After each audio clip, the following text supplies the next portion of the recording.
আমাদের পারিবারিক কবরস্থান। কবরস্থান আসলে আমরা করেছি কিছুদিন আগে, কারণ আব্বা মারা গেছেন 13 ডিসেম্বর 2024 সাল।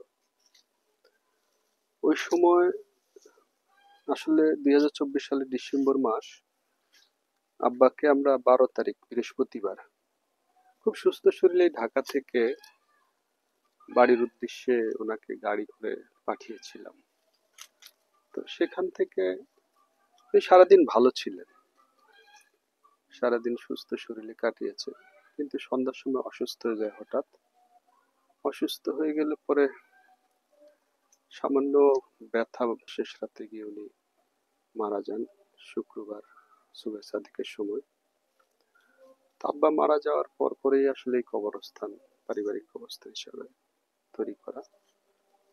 আসলে আব্বা যখন মারা যায়, আব্বা জীবিত থাকতে আমাকে সবসময় ফোনে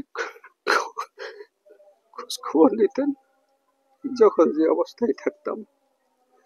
এখন আর আসলে খোঁজ খবর নেওয়ার মতো কেউ নেই, তাই সময় পেলেই বাবার কবরের কাছে চলে আসি। হয়তোবা বাবা জীবিত থাকলে অনেক খোঁজ খবর নিতেন, কিন্তু আসলে বাবা না থাকলে জীবনের আসলে কোনো দাম নেই।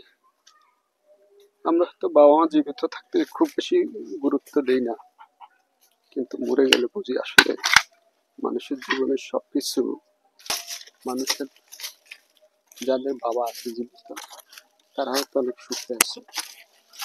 বাবা চলে যাওয়ার পর আসলে আর কিছু থাকে না।